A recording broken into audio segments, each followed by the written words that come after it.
State of Ohio versus Kevin Ashley. Mr. Ashley is before the court with Mr. Huss's attorney, Ms. Nicholson, on behalf of the State of Ohio. Ms. Nicholson, what are we doing?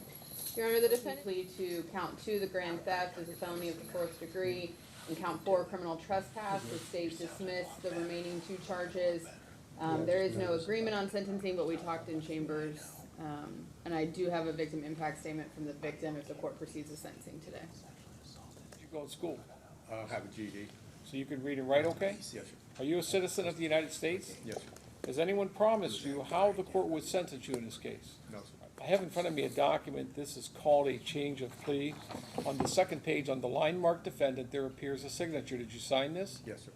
This document says you're under a plea of guilty to 1 count of theft as a felony of the 4th degree. That carries a maximum penalty of 18 months in prison and a maximum fine of $5,000. The second count is one of criminal trespass, a misdemeanor of the 4th degree. That carries a maximum penalty of 30 days in the Warren County jail and a $250 fine. Ms. Nicholson. Your Honor, if it proceeded to trial, the state would have proven beyond a reasonable doubt that on or about February 6, 2026, in the city of Franklin, Warren County, Ohio, the defendant is co-defendant, who's his brother, entered the property at 201 East 2nd Street and stole multiple parts of HVAC equipment, and sold that to a recycling company.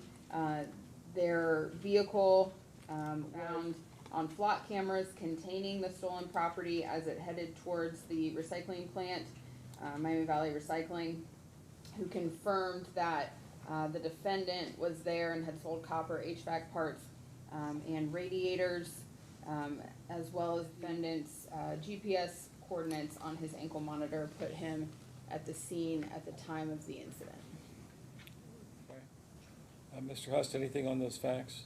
No, Your Honor, that's what happened. Do you have a number for restitution? Yes, I do, Your Honor, and it is contained in the victim impact statement I have. It is $15,809.04, and that is what is an uncompensated loss after insurance was paid. The co-defendant's name? Kenneth Ashley, he still has a warrant out for him at this time. Mr. Ashley, did you hear the statement that she read? Yes, sir. Do you admit that what she said is true? Yes, sir. And again, you understand all the rights you're giving up when you enter a plea of guilty, the rights we discussed? Yes, sir. What is your plea? Guilty, sir. Court will make a finding then that you've made a knowing, intelligent, and voluntary waiver of your constitutional rights. The court accepts your plea of guilty, and based upon the statement of facts in your plea, the court will make a finding of guilty. Ms. Nicholson, anything before I pronounce sentence? I do have a victim impact statement. You want it read? You gonna Yeah, read it? I will read it. The victim would like to bring what I'm about to read to the court's attention to describe the impact of the defendant's actions on the victim and the broader community. As a direct result of the theft, 2 units within my property were rendered non-functional. This has prevented the building from being used as intended and has caused both immediate and ongoing harm. The cost to restore the property to a functional condition is $27,017.50 based on a contractor's estimate accepted by the insurer. However, after depreciation and deductible, the insurance payment was limited to $11,208.46, leaving an uncompensated loss of $15,809.04. Beyond the physical damage, the loss has significantly delayed the intended use of the property.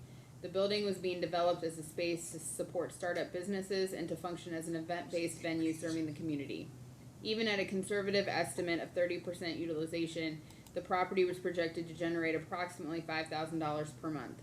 Due to the defendant's actions, this use has been disrupted, resulting in ongoing loss of economic opportunity. This project has been entirely funded through my personal resources. As a result, the financial burden of both the damage and the delay falls directly on me, compounding the economic impact and limiting my ability to move forward with restoration and operation. This impact extends beyond me personally. This project was part of a broader effort to contribute to the revitalization of the Franklin community by creating a functional, income-generating space that would support local businesses and community events. The inability to restore and operate the property has delayed these contributions and affected the anticipated benefits to the surrounding community. In addition to the financial losses, this situation has caused significant stress and hardship due to the inability to proceed with its intended purpose. I respectfully ask the court to consider the full scope of these impacts both the direct financial loss and the broader economic and community effects when determining restitution and any appropriate judgment. Mr. Huss, anything on behalf of the defendant? Yes, Your Honor. Regarding the fact he admits those, he went into this, Your Honor, when the crime was committed, thinking that the property was abandoned, nobody cared about it anymore. And I explained to him that property really isn't abandoned. You can't abandon real property. It has to belong to somebody. So if you damage that property, you're still damaging whoever owns it. They own it regardless. And as we now know, it was being redeveloped. I think he understands that now, and that has helped him accept responsibility. His original home was Dayton. He lived in Franklin at the time. He has a GED from a school in Dayton. He said up till he got the GED, he had got as far as 9th grade. He's unemployed at the current time. His family has been supporting him. He did have a foundry job at one time. He tells me, Your Honor, that it was just, he just had trouble adjusting to normal routine once he got out of prison, so that he feels compounded the problems that he had. He's divorced. He has four grown children. Thank you, Mr. Huss. Mr. Ashley, is there anything you'd like me to know? Yes, Your Honor. I need help. I need help with my drug problem. I have to have it. I really need it. I'm ready for it. I need treatment. I need re-entering society. When I got out of prison, I just did 7 years, and just I wasn't eligible for transitional control, so I just was released with no support, no help. I mean, I had my sister's support, but that's which she helped me get a job with her husband. But when I got there at the foundry, it was just everyone wanted to take me out back and get me high, and just life smacked me in the face, and I didn't know what to do. And my parole officer, I'm on parole, she realized that, and she wants me to go to CCC, which I understand I'm not going to go, but with drug treatment and mental health treatment, I greatly need help re-entering society. I took the drug and alcohol class in jail, which I have a certificate for, and I'm retaking it again now. I've completed I've got 2 certificates on the Adobo app, on the new tablets they have. Your Honor, it's a matter of life or death that I succeed, that I get help. When I leave prison to this time, when I know it really is, it's either life or death, that I get help or enter society. I can't do it by myself. I'm asking to please. I was asking you to put me on probation, but now that this deal's, that's not going to happen. In 2005, in a prayer, God told me to get out and give back, because I had I've been doing a lot of bad, and to talk to average youth about what this life has to offer and what they can expect. And then I get out, I want to go do my own thing, so drugs in prison is my will, like Jonah in the Bible. Listen, I figured that out this last time, and I want to start an organization called GANG. It's G-A-N-G. Giving adolescents needed guidance, and with the right frame of mind, I know I could do some good with that. And I just asked the court to take that into consideration. All right, Mr. Ashley, as I sit here and as we talk to Chambers, and you sound like you're well-spoken. You sound like at least you verbalize good intentions and the right things, but that doesn't really match up with what I'm looking at with your record. I mean, you literally have a record that spans over 30 years, Yes. that you've been stealing from people. I mean, if you want to change, if you want to make, you have to make a choice to do that.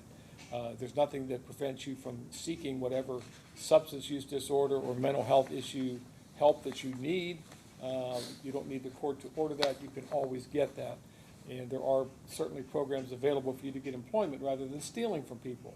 Because when you're the victim of a theft offense, I can tell you personally that you feel very violated. It's a very personal thing to the person who's the victim. I'm sure this person would, number one, want his restitution paid, and number two, want me to send you to prison for 1,000 years. Well, that's not going to happen, and that's not realistic. But you know, I don't know what it's going to take. You say the right things, but you don't do the right things. Right. So, all right, the court has considered the statements made here today, the purposes and the principles of sentencing, including punishment, deterrence, and protection of the public. The court does find that you are not amenable to community control. The court does find that probation would not adequately punish you and would demean what happened in this case, and that prison is necessary to fulfill the purposes and principles of sentencing due to your extensive criminal history and your failure to respond to previous community control sanctions. I'm going to order you to serve 15 months in prison. We got a jail time credit? I believe it's 99 days. 99 days jail time credit. There's restitution in the sum of $15,809.04. Other than that restitution, the court does find that you're indigent for the purpose of any fines, costs, or other financial sanctions. As to the criminal trespass, the court will order you to serve 30 days in the Warren County Jail. That to be served concurrent with the 15 months. Do you have any questions for me? No, sir. All right. Ms. Nicholson, anything else? No, Your Honor. Ms. Huss, Mr. Huss? No, Your Honor. All right, good luck to you, sir. Thank you. Good luck, Kevin. Case number 26-CR-43583, the State of Ohio versus Kenneth Ashley. Mr. Ashley, before the court with his counsel, Mr. Ocello, Ms. Tranter, on behalf of the State of Ohio. We do have a restitution request in the matter of $15,809.04 to Sandra Jackson. Yes, Your Honor. I'll be honest with you. I didn't know that there was a restitution figure. I knew that there would be some order, but that was the first instance I had heard the number. I did not discuss that with Mr. Ashley, so if the court would inquire further, or if I could, with the court's indulgence, take a few moments, whichever you prefer. Sure. Well, I mean, we can talk about that. That's just what, I mean, there's no agreed, you don't have to agree to it, but that's what they're presenting. That's the same number that they had on Kevin Ashley, so. Sure. All right. Mr. Ashley, they're telling me that you're going to change your plea to 2 counts of the indictment. How old are you? 51. How far did you go in school? I made it through the 9th grade. Are you able to read and write? Yes, Are you a citizen of the United States? yes, Has anyone promised you how the court would sentence you in this case? no, Has anyone threatened you in any way to get you to plead guilty against your will? no. I have in front of me a document called a change of plea. On the second page, on the line marked defendant, there appears a signature. Did you sign this? I signed it. The document says you're entering a plea of guilty to 1 count of theft as a felony of the 4th degree. That carries a maximum penalty of 18 months in prison and a maximum fine of $5,000. The second charge is one of criminal trespass, a misdemeanor of the 4th degree. That carries a maximum penalty of 30 days in the Warren County Jail and a $250 fine. What is your plea? Guilty.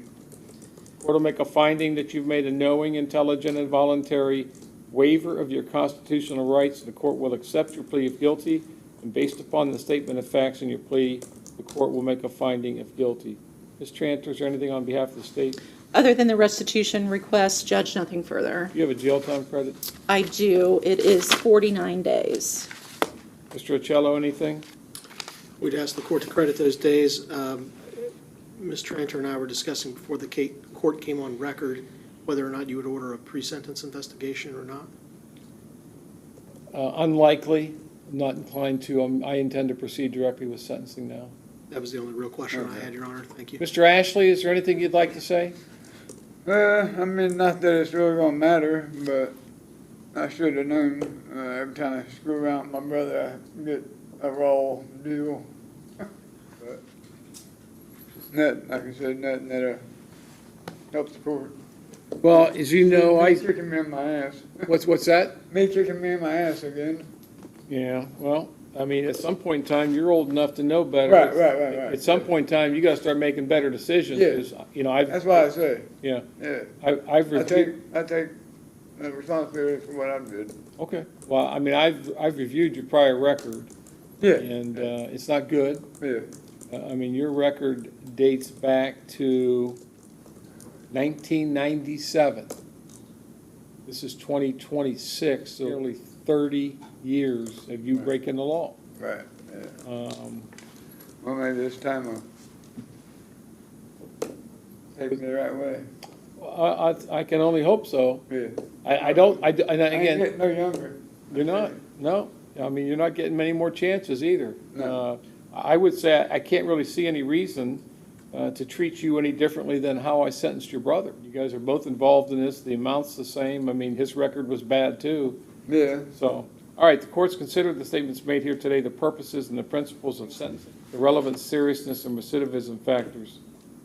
The court does find that you are not amenable to community control and that prison is necessary to fulfill the purposes and principles of sentencing, including punishment, deterrence, and protection of the public. The court specifically finds that community control would not adequately punish you and would seriously demean what happened in this case. Prison is necessary due to your extensive criminal history and your failure to respond to previous community control sanctions. The court will note that you had been given opportunities on community control in the past, and it doesn't look like, from what I'm seeing, that you were ever successful. In fact, it looks like a number of times that you even absconded from supervision, and then were ultimately sent to prison on those cases. So I'm going to order you to serve 10 months in prison. The court's going to give you credit for the 49 days you've already served. The court will order restitution in the sum of $15,809.04. That is payable to Sandra Jackson, joint and several with the co-defendant Kevin Ashley. Other than that, the court finds that you're indigent for the purpose of any fines, costs, or other financial sanctions.